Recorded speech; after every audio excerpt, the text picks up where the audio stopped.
It's a bad idea. Well, today is a very special day for Redding East Rotary, and all the Rotary Clubs of Redding. We would like to thank you for being here. Before we get started and I let you go, to make an event like this happen, I think there's people that need to be thanked. First of all, I'd like to thank somebody from your office, and that would be Brenda Quintana. So if you would appreciate, give her a round of applause, I'd appreciate that. Also, Peggy Olay. If she wasn't here doing this with the library, this wouldn't be a venue that we'd have this at. So I thank you, Peggy.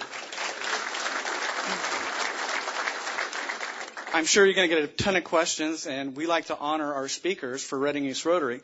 And there's two things that we do. And the first one is we give a hand in your name, a prosthetic hand, to somebody in Africa that had lost their hand. So in your name, there will be a hand that will be given for you. You're welcome. Thank you. And the second thing is, I know you have a lot of pins, but this is the best pin. This is a pin of Redding East Rotary. So thank you very much for being here, and I appreciate it. Thank you very much. Thank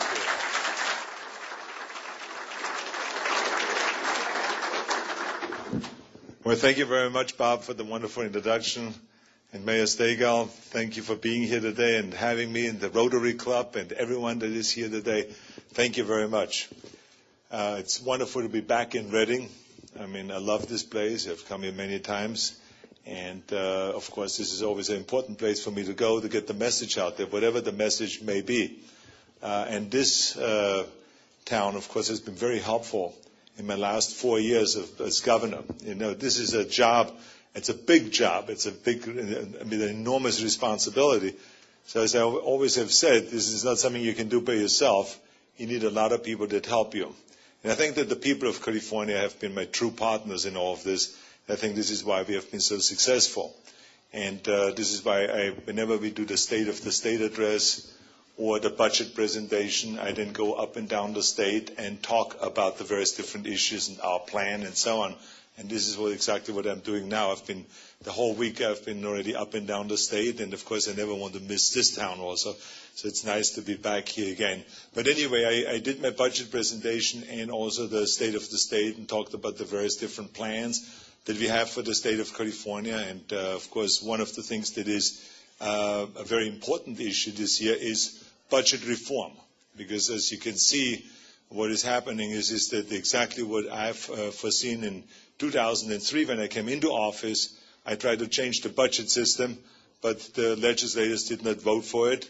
So we failed at that mission. Then I went back in 2005 and we asked the people to change the budget system because I knew this is going to happen again, what happened in 2003.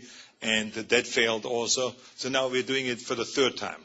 Hopefully the third time it will work, and hopefully that everyone at the Capitol knows, and I think they do know, that we have a serious problem, not with our economy. The economy, only the housing market has taken a dive here in California, and the subprime mortgage crisis that we have. But the rest of the economy is actually going very well. And this is why we don't have a decline in our revenues. We only have flat revenues. We anticipated an increase in revenues of around 5%, but that increase only has been 1%. So it's not like a disastrous situation we're in, but the budget system here is the villain. The budget system, which means that no matter what the revenues are, like this year they're flat, our spending requires us to increase the spending by our formulas, to increase spending by 7.3%. So imagine your revenues are flat, but your spending is forcing you, the formulas are forcing you to increase your spending by 7.3%. So this is what really does the state of California in. And it has happened over and over again. It has happened under Duke Majan, it has happened under Pete Wilson, it has happened under Gray Davis, and it's happening again because we have not yet fixed the system itself. And this is why I have some of those charts here so you have a little bit an idea of what I'm talking about. Here you can see on this chart, the green line that you see here is the revenue line.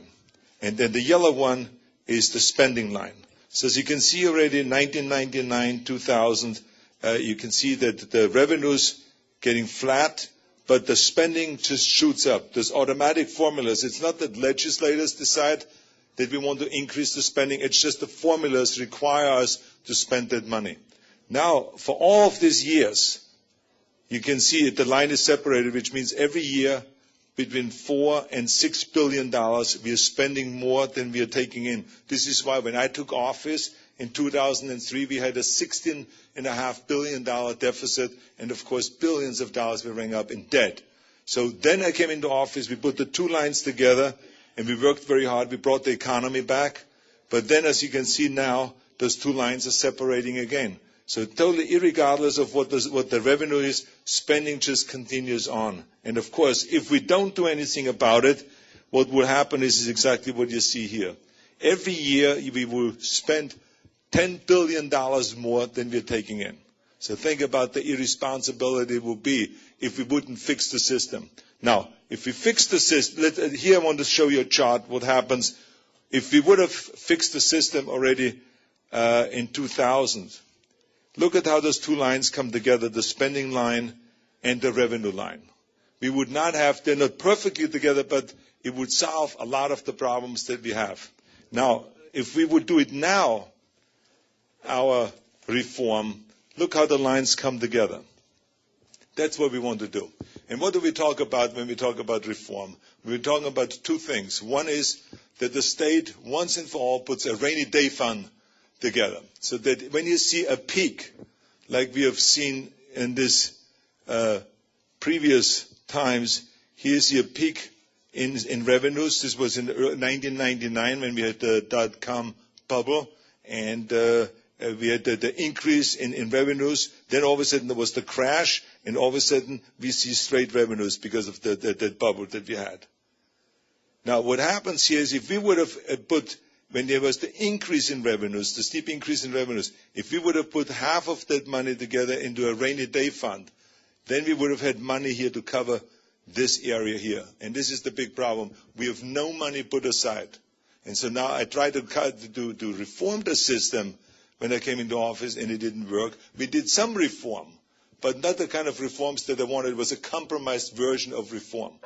And that means that we were able to put $850,000 a year aside on a rainy day fund, but not the billions of dollars that we really need to put aside. So that's number one. We have to put the rainy day fund aside. Now, the second thing we want to do is what Arkansas and what so many other states do is the legislators predetermine ahead of time of what they want to cut if there is a decline in revenues and they run out of money.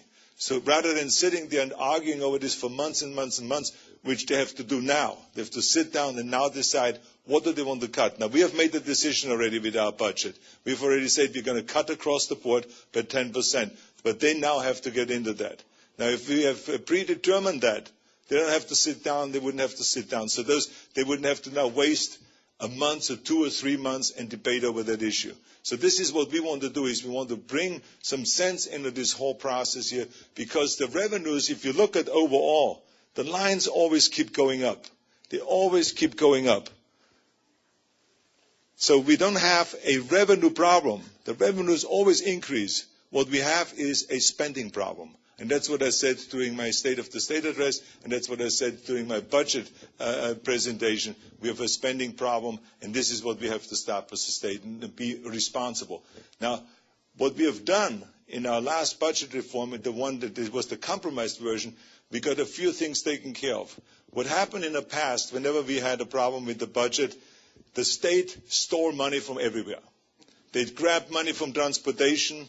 They grabbed money from local governments. Remember, they took money from local governments, and all of a sudden they ran out of money.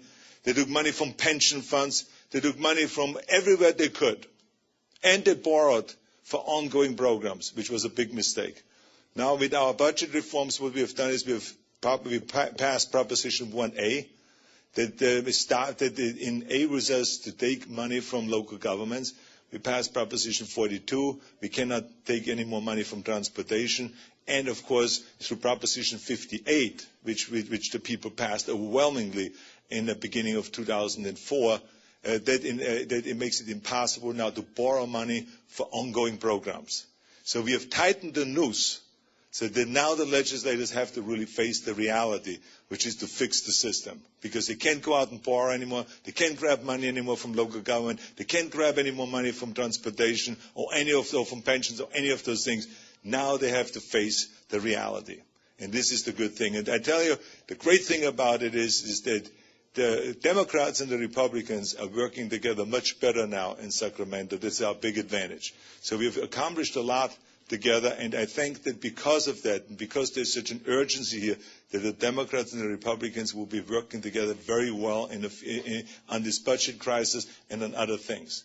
Now, the important thing here is that for you to know is that there's a lot of big things that we want to get accomplished. There are some people that are confused and they think because we have a budget problem, which is a temporary problem, that we should actually stop the permanent kind of things, the things that will have a long-lasting effect. One of the things is infrastructure. We in California, when I came into office, I said that for 4 decades, California has not built. We have not really built the infrastructure that we need for the population that we have. Pat Brown was really the last one that built anything here in California. And then we stopped. And then we used all the money for social programs and put not any money aside for infrastructure. So in 2006, in my State of the State address, I said that this should be the year of rebuilding California, for us to make a commitment and to start rebuilding our roads, building additional roads and bridges and highways and on-ramps and off-ramps, school buildings, expanding our universities, and fixing our levees once and for all that are very vulnerable. Well, we were very successful.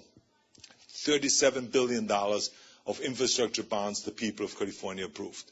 $37 billion, including another $5 billion for water projects. And now we are back this year, this last spring, last year in the spring, we were able to also put money aside, $8 billion for rebuilding our prisons, because we have a prison system, that is built for 100,000 inmates, state prison system, but we have 172,000 inmates. So we said, let us build more prisons. It was a big battle. Of course, there's some people that don't believe in building new prison cells and all this, but we finally got it done, and then we made a commitment to increase the size of our prisons basically the biggest expansion we've ever had in California with 53,000 beds. So that was a great success. But the only thing that is left now that we have to do is water. Water storage, above the ground and below the ground water storage, and to fix the delta, and to fix the ecosystem in the delta, and to build new water delivery systems. It's extremely important because right now our water system is for 18 million people, but not for 37 million people. And if we make a decision today to build our water system, and to build above the ground and below the ground water storage and all of the things we want to do, it would take us 15 years least to build all of this. 15 years. So by that time, we will be around 50 million population. So this is why it is important to think about that we want to upgrade our water system from 18 million, 20 million to 50 million people. But now people are a little bit scared. They say, wait a minute, we have a budget problem. How can we afford that? Well, let me tell you something. This is a temporary problem. We're going to fix that. And that will go away. In 2 years, we will not have that problem anymore. But what we are talking about when we talk about building infrastructure, that will be forever. That will be forever. And this is why we should never, ever think about we should stop everything that we're doing. Actually, this will put people to work. And this is why right now the legislators and we are talking about actually appropriating as quickly as possible some of the $37 million that the people have approved so we can put people to work, so we speed up the projects, so we get more of those highways and freeways and tunnels and bridges and all this stuff built right now, more classrooms and so on. Let's put the people to work that are out of work now because of the construction business being down. There's a lot of people that get laid off when something like this happens. We want to put all the people back to work. We were very successful with our system that since I've come into office, we have put almost 1 million people back to work here in California. We had a big problem in 2003. So what we want to do is, as we see the housing market coming down, we want to put those people right away back to work. So we're going to have a program ready for this year to put people back to work. So this is why it's important that we move forward with those big projects and not get hung up with the budget thing. This is a temporary thing, and this will be fixed. I can guarantee you that, because this time there's no way out. So I think those are the important issues that I wanted to share with you. I think the rest of it, I think everything is working very well at the Capitol. Like I said, our politicians getting along much better. And I'm very happy to be there on this very, very important time, I think, in California, when we have such great opportunities. And people always ask me, well, The only thing is you regret now that you ran for governor instead of doing Terminator 16 or something like that. And I always tell them, I said, no. I say, I love being governor. I love solving the problems because I think that there's such enormous problems here, that I've inherited in California. We have solved so many of those things. And this is why it is important that we keep going. For me to get up every morning, it's such a joy to get up every morning and to say, what can I do for the people of California? Because the people of California have embraced me with open arms when I came over here in 1968. I mean, I would have never had the success I had if I wouldn't have come to America, if I wouldn't have come to California. So for me, it's a great pleasure to do this job. The important thing is that we do it the right way and that I use my power of influence and my celebrity status that I brought into this job with me to use all of that power in order to get the state fixed and to get those problems fixed. And the people today always talk about, shouldn't we maybe raise taxes when we have a problem like that? I said, no. We don't have a revenue problem. We have a spending problem. As a matter of fact, instead of raising taxes, I want to raise people's hopes. I want to raise people's spirit and their dreams, their aspirations. That's what I want to raise, not taxes. It's the wrong way to go. And this is why I would do everything that I can so we don't raise those taxes, so that we get disciplined and only spend the money we have. Like you in your business or as a family, you can only spend what you have. You cannot go and say, I'm going to spend now 25% more than I make. No, you can't do that. It's irresponsible. The same is with the state. We must also be disciplined and only spend the kind of money that we make. So with that, I want to say, by the way, we have Mike Ginesti, who is our finance director. Mike, stand up here and just say hello to the people. Okay, so anything you see in the budget you don't like, it's him. It's his fault. And then everything you like is me. But anyway, so now I want to open it up to some questions that you may have about the budget or anything else. Yes, please. Nice to see you again, Governor. The question that I have is that the budget is pretty much ruled by, one, what the federal requirements are, and secondly, by that which we have passed through propositions and so forth in the state. And there's very, very little left that can really be cut because it is basically broken. And how do we go about changing the structural systems that we have, which will allow us to do the cuts of which you feel we should do? And I agree with you to do that. But I'm wondering if maybe Prop 98, we got a lot of these things coming through that will not allow us to spend less than what is required, not only from our own laws, but for that from the federal as well. Well, you're absolutely correct, but the only thing is that through our legislators, we can change the laws and we can make a lot of changes, including with Proposition 98. Proposition 98 is supposed to guarantee the children a continued revenues for education. But the fact of the matter is it really doesn't. Because look at the roller coaster ride that we are sending education through right now.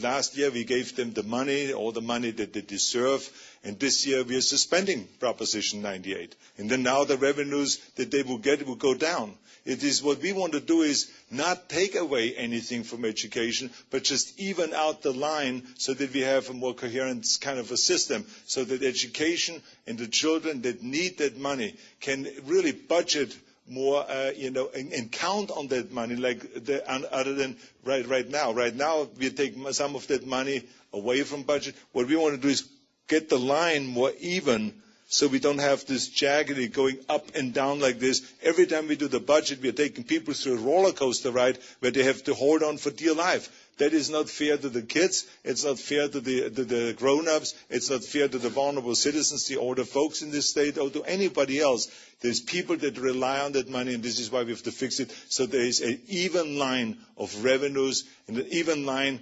of spending. That is what we have to do. Legislators can change a lot of those things, and I think that this year they will get going. There are some federal laws, you're absolutely correct, where we can't do it, and we have to then just work around that.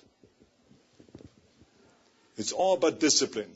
We got to have the discipline to make that commitment and the will to make those changes. Other questions, please? Yes. Governor, we've lost We have a mic. We have a mic, Steve. We've lost a lot of jobs to other states and other countries. What are some of the plans that you have, as you mentioned earlier, about bringing jobs back to California, other than government jobs for these construction projects?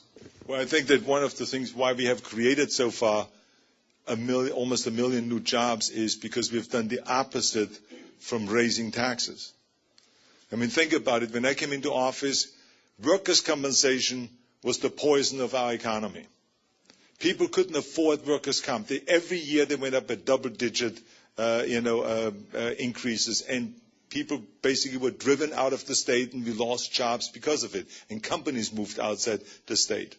Well, I went in there, and everyone said, you can't do it, it can't be done. And we went in there, and we fixed the workers' comp, the system. We reformed it, and now we have seen 63% drops in workers' comp costs. That's the average, 63%. That means that we have put back $14 billion into the private sector. Then, after that, what we did was, well, actually before then, was we rescinded the car tax. Remember, Gray Davis has increased the car tax, famous car tax, which created the revolt and, of course, the recall and all of those things.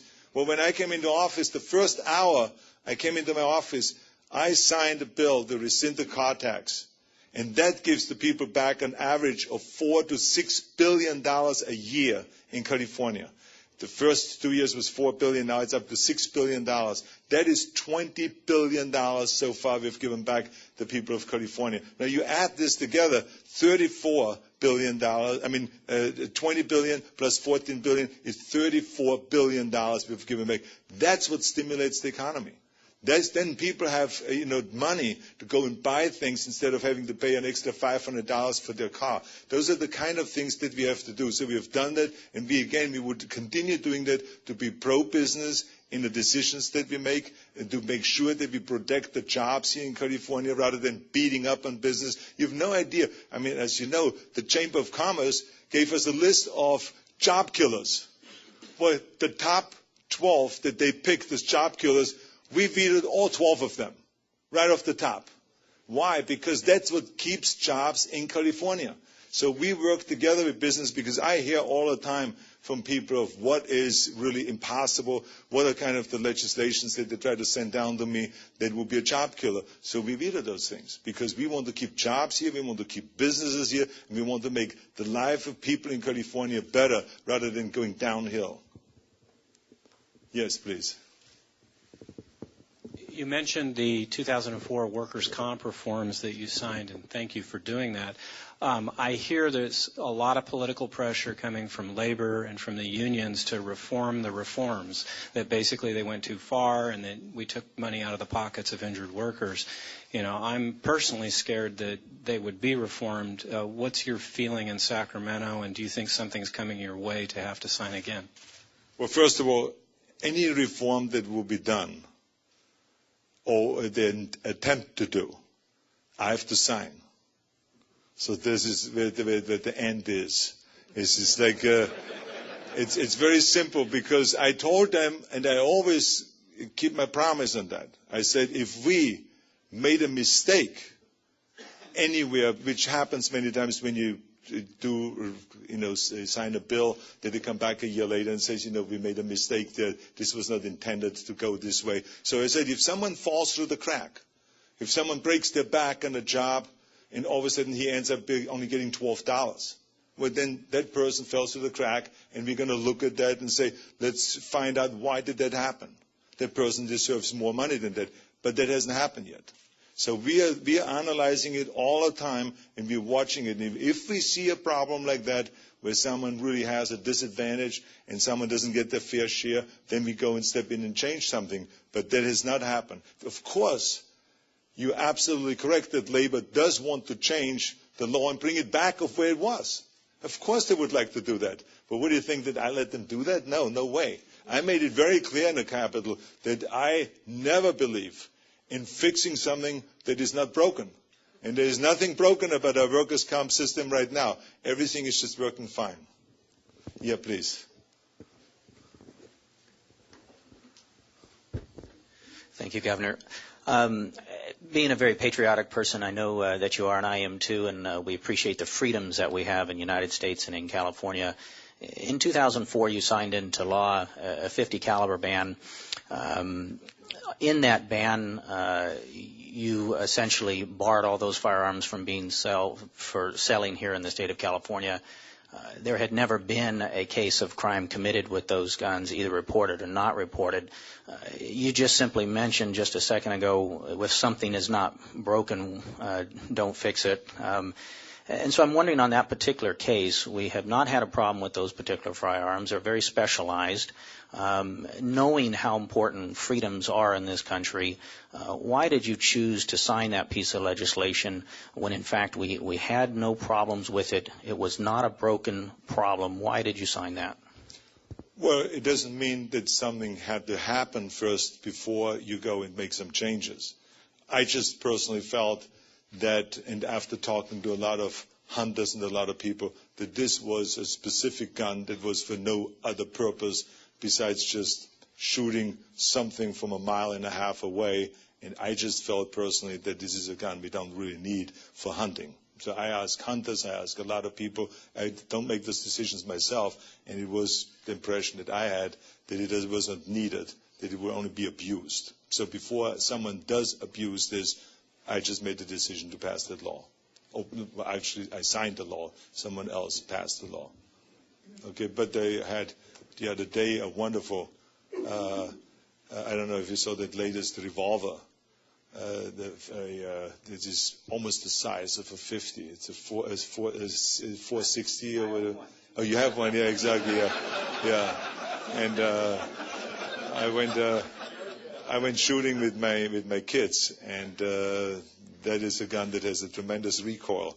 So so as you can see, we don't outlaw those guns at all. I mean, these are really good weapons, and good to have at home. Yeah, please. Is that me? Please, yes. Thank you, Governor. You mentioned earlier protections from the state taking local government's money. I represent Shasta County on the board, and it's true that there are, in effect, protections for our roads money and our property taxes. But by declaring a fiscal emergency, that gives you the temporary ability to borrow those monies. So here's my question. How does the state, already in debt, pay back those monies with interest to the counties or the cities? And, how do you accomplish that? Well, this is the difference. First of all, that we can borrow money, but we have to pay it back within 3 years. Now, let me tell you something. Because people feel like that we will not be able to pay back within 3 years, no one is going to borrow. That I can guarantee you. That option is pretty much off the table. I mean, everything is on the table, but I mean, everyone looked at that already, and this was the first thing to look at. And so far, no one has come to me and says, "Hey, we think it would be a great idea to borrow money from local government." That's good news. Okay, yeah, no, absolutely. Absolutely. No, local government, I was very adamant about protecting local government. That's why all the mayors and all the county officials and everyone went out and campaigned with me to pass that, and they passed by 82% or something like that. So I think the message was loud and clear from the people of California, and say, leave local government alone. And if you have a problem in Sacramento, fix it, but don't come after us. Okay, absolutely. Yeah, please. What measures do you see the state of California taking and leading the nation in alternative sources of fuel and energy? I think that we have made some great progress in that area. We, of course, are very environmentally conscious, this state. As you know, this is very popular amongst the people of California. And when I campaigned, I always said that we can do both. We don't have to hurt the economy in order to pass good legislation to protect the environment. And people always said, no, you can only do one or the other. But we proved the opposite. I mean, we have since then come in and we have done the ocean protection plan. We have passed the 1 million solar roof initiative. We have done the green building initiative. We have made a commitment to roll back our greenhouse gases to the 1919 level. And the list goes on and on and on. And now we are really promoting ethanol. We're promoting a biofuel. We're promoting electric cars. We're promoting hybrid cars. As a matter of fact, they get preferential treatment on the diamond lane and all those kind of things. So we are doing everything we can to steer people in that direction. But the most important thing that what we have to do, besides the fuels and all this is, and getting off fossil fuel, is that we got to go and inspire the car companies to go and make our cars more energy efficient. And the sad story is that Detroit has not really responded as well as they could. And now finally they see there's tremendous competition coming from overseas, from Germany and from Japan and from China and from all of those places. Now all of a sudden they're scrambling and they're trying to get their act together. But we must get off fossil fuel because they're holding us hostage. Now the barrel of oil is over $100 and the gasoline is now $3.50 a gallon. I mean, really hurts the working people that barely can afford to go to work with their gas, and now each year the costs are going up, and their salaries are not going up by that much. So it's very, very difficult. So this is why we have to do everything we can, and we are on top of that. As a matter of fact, we have already passed a law that says that, with our low-carbon fuel standards, that says that we have to reduce our fossil fuel in the next 10 years by 10%, and then another 10%. So we made a commitment. If the country will make the same commitment, if Washington will make the same commitment, we really will be home free in 10 years. Yeah, please. This will be the last question. Go ahead. Hello, Governor. Yes. I'm a born and bred California native, and one of the most beautiful things about California is our land. We have gorgeous state parks and wonderful national parks also amidst there. I noticed that some of our state parks are ending up on some of the issues. Was there a definite plan behind bringing those parks back? And were they cut because of being financial losers, or what was the issue there? No, first of all, as probably everyone knows, I love our parks. As a matter of fact, our state has acquired more and more land, so we have those parks available. The only thing is that when you have a budget situation where you have these ups and downs, when you go down and all of a sudden your spending goes up, then you don't have the revenues to afford all of the things that we have.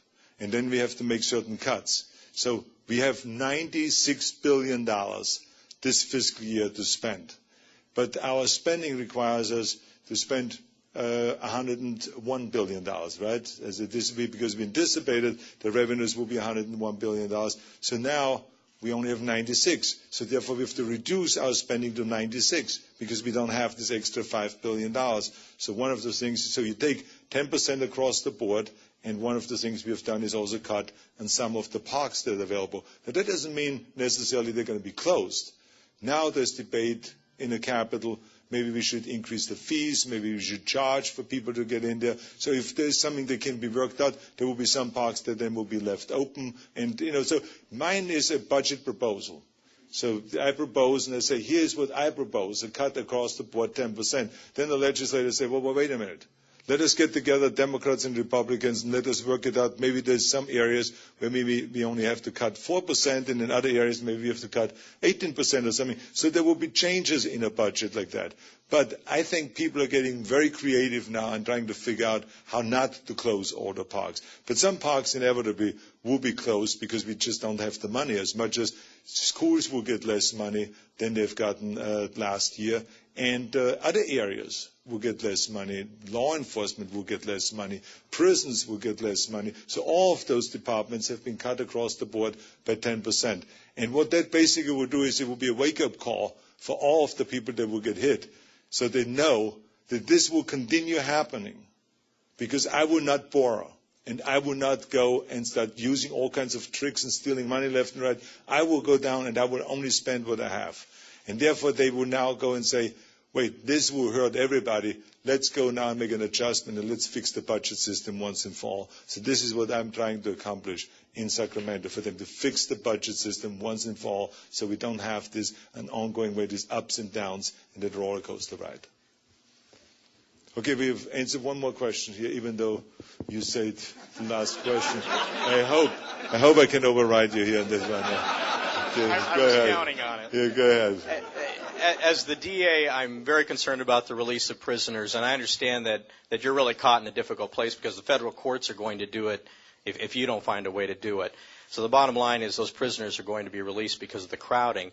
Do you have a short-term and a long-term plan to deal with the release of those prisoners? Well, first of all, let me just say you're absolutely correct that because we have a prison system that is built for 100,000, and we have 172,000. This is why the federal court judges, three-judge panel, has come to us and says, we're going to go and put a cap on you at 140,000, let's say. So we have to release then 32,000 inmates. So we said, well, wait a minute, hold it. Let us look at the situation, and let us decide who are the people that could be released or could be sent to transitional facilities that maybe have 8 more months to serve or 3 more months to serve, so we can pick and choose who those people are rather than for the federal court to come in and say, from the day tomorrow, you have to go and get rid of those inmates. So we don't want to have that, because then we would have some violent criminals go out, sex offenders go out, and people that are dangerous go out. We don't want any dangerous criminals to go out. We don't want any sex offenders to go out. We don't want any violent offenders to go out. No, not at all. No matter how little space we have and how little money we have, we can't let those people out. But there are a lot of people in there that are safe, and people that only have a few more months to serve. So we will pick and choose very carefully with experts on who that should be. So I think that's the better under the two scenarios. We don't want to have a federal judge come in and tell us what to do, and at the same time we have to find with them a compromise on who we should release, and not to go for 32,000, but we have in our budget 22,000. Okay? Yeah, one more. I'm glad I got this one. I've been in the retail business, seafood business, that tells you my state of mind first, in California for over 30 years. I'd really like to help you with your budget. There's one thing that I think we can do to do that, and take your legislators and work them part-time, so they don't have as much free time to think up all the frivolous inflationary legislation that we're getting down into the seafood business and the restaurant industry as a rule. First, menu labeling's coming down, very costly, very inflationary, very expensive. You have some mandated health programs that are coming down that are going to be initiated to independents, especially being hit with the restaurant industry, et cetera, et cetera. It just keeps going on and on. How far is it going to go, and where can we stop it? Well, first of all, let me just answer your health care thing, because that's my baby. I believe in health care reform. And what most people are not aware of is that the reason why you have our health care costs going up and skyrocket every year, many times like workers' comp, but double-digit increases. And the reason why you have a hidden tax that is 20% for anyone that is insured. You pay an additional 20%, which is what we call a hidden tax, because right now you're all paying for the uninsured. We have 6.7 million uninsured people in California.